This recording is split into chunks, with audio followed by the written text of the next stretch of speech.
Very good morning, blessed class. So, chapter second, unit third, force on a charge.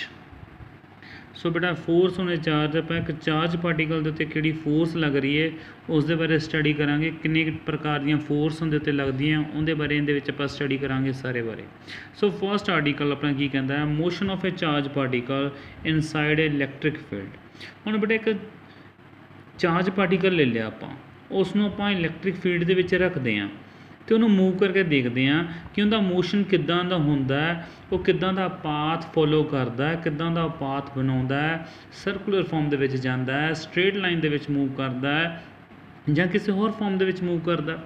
सो इहदे वास्ते की कीता पुत्तर मैं एक चार्ज रखिया अपने कोल एक चार्ज है जस्ट 1 सेकेंड।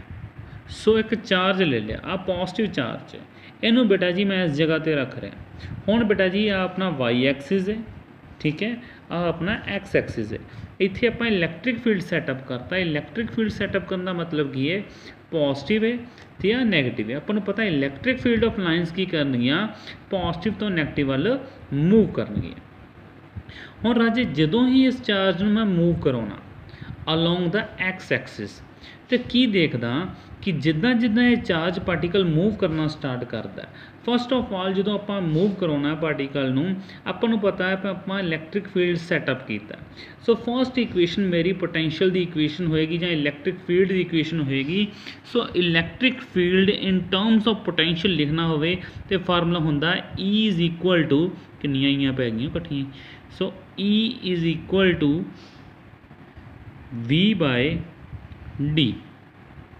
सो V जिहड़ा हुंदा that is a potential difference this is a potential difference and D is the difference या आप कहिए distance this is a distance या आप कहिए डिफरेंस ऑफ डिफरेंस का दो चार्ज पार्टिकल का डिफरेंस किहड़ा नैगेटिव ते पॉजिटिव का। सो राजे D अपने को डिस्टेंस हो सकता है दो प्लेट्स का डिस्टेंस हो सकता है। सो अपने जो लिखा आप पढ़ लिए थोड़ा जहा की लिखा है लिखता है suppose that the uniform electric field is set up in a plane of a paper along O Y. इनका मतलब है पुत्र कि जी डायरैक्शन हैगी है इलैक्ट्रिक फील्ड की ओ तो ओरिजन तो वाई वाल है। Applying potential difference between two plates held parallel to the horizontal as shown in figure. If V is the potential difference between the plates, J V potential difference है तो D distance है सो strength of electric field की लिखांगा सो E is equal to V by D। So first equation अपने को आ गई E is equal to V by D। हुण बेटा आप की करते हैं आप मन लिया सपोज डैट कि जो पॉजिटिव चार्ज है उनके कोल चार्ज Q है तो मास हुंदा M है वो बेटा इलैक्ट्रिक फील्ड में एंटर कर रहा है जदों एंटर करते कि वेलोसिटी के नाल V दे नाल।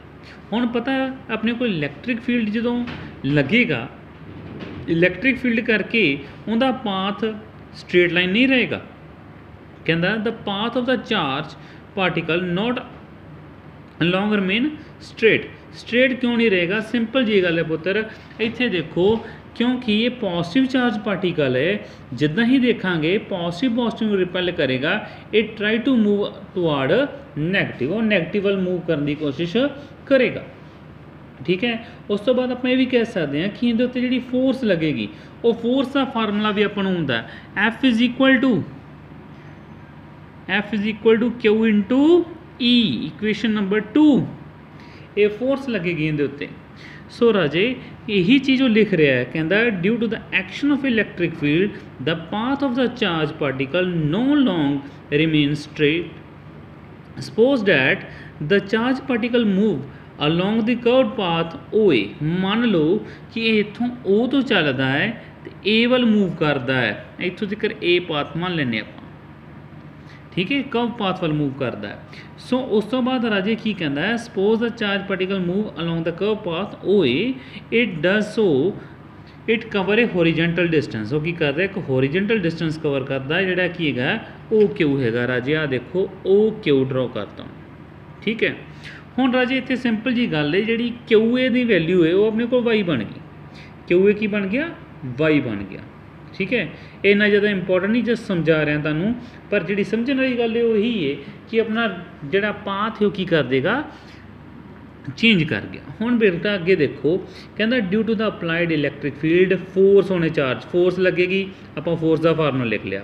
हुण बेटा की कहता आपां नूं पता है कि वो डिस्टेंस ट्रैवल करता पे, एक्स डिस्टेंस ट्रैवल किया उन्हें ना, एक्स डिस्टेंस ट्रैवल करता, टाइम उन्होंने टी लगता।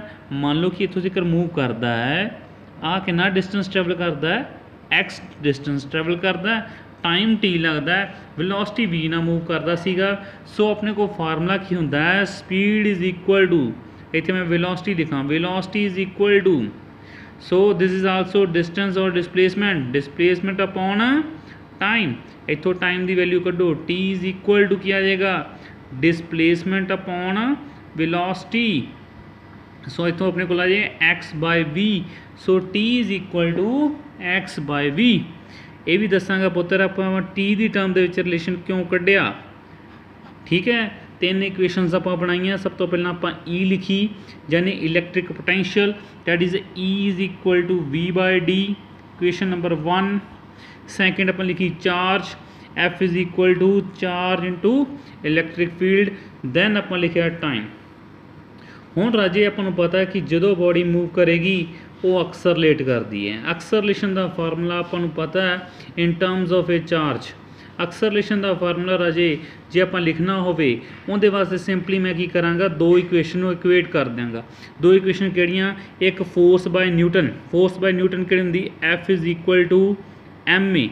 इन्हां दो इक्वेशन नूं इक्वेट करो आपस च, की बनेगा, M A is equal to Q into E, so A is equal to Q E by M. राजी अपने को एक्सरलेशन आ गई, acceleration is equal to charge electric field by mass. हुण राजे आपां नूं पता कि वो बॉडी डिस्टेंस ट्रैवल कर रही है अलॉन्ग वाई एक्सिस। जे वाई एक्सिस वाल डिस्टेंस ट्रैवल कर रही है, सो डिस्टेंस फार्मूला लाइए, डिस्टेंस फार्मूला याद होवे तुहानूं, S is equal to U T plus half A T square. So S की है डिस्टेंस, डिस्टेंस किधर चल रहा है भाई, अलॉन्ग वाई एक्सिस, क्योंकि आज की गल कर रहे हैं राजे आ डिस्टेंस, ठीक है, ये वाई एक्सिस वाल हो गया। सो यू की सीगा इनिशली वेलोसिटी 0 सीगी एंड टाइम तो टी लग रहा, सो आप वैल्यू पुट करिए, सो की आएगा, Y is equal to 0 into T plus 1/2, A की वैल्यू आप पुट करनी राजे इत्थे, ठीक है। ए की वैल्यू अपने को हैगी है Q E by M, so Q E by M into T का की करता स्केयर। हुण टी की वैल्यू पुट कर दो, हुण समझ लगा टी की फॉर्म के क्यों रिलेशन लिखिया सीगा, इत्थे आपां नूं टी की वैल्यू चाहिए सी, इस करके टी की वैल्यू की है एक्स बाय वी, इत्थे पुट कर देंगा तो मेरे को रिलेशन बनेगा, so y is equal to 1/2 Q E by m x v the whole square, x by v का किया गया होल स्केयर। सो अपने को टर्म आ गई Y is equal to 1/2 Q E X square by M V square. So राजे जे आ टर्म अब मेरे को charge constant, electric field constant, mass constant and velocity constant term मानना, ये आ टर्म मेरे को कॉन्स्टेंट हो जांदियां ने, तो इस कॉन्स्टेंट नूं मैं लिख सकता हूँ y is equal to 4a constant पाता into x square. So this is the standard equation of parabola, this is the standard equation of parabola. ये स्टैंडर्ड इक्वेशन पैराबोला की बन जाती है, मैथमेटिक्स के पढ़ोगे पुत्र, ये स्टैंडर्ड इक्वेशन पैराबोला का इहदा मतलब जो term y is equal to in terms of x square आ गया, इहदा मतलब कि the charge particle follow the path parabola path inside the electric field. Electric field में जो चार्ज पार्टिकल आप रख रहे हैं वो किहड़ा पाथ फॉलो कर रहा है, पैराबोलिक पाथ फॉलो कर रहा है। सो जो क्वेश्चन आ जाता पेपर के एक नंबर का क्वेश्चन मोस्टली इनका पूछ लिता जाता है, when the charge particles are move inside the electric field which type of the path follow by it. So the answer is parabolic path follow by the charge particle. और circular path भी कई बार कह दिता जाता है, बेटा ये circular इस फॉर्म वास्ते लिखा जाता है, कई बार मोस्टली की किया कई बुक्स के सर्कुलर फॉर्म के दिता होया। So thank you so much.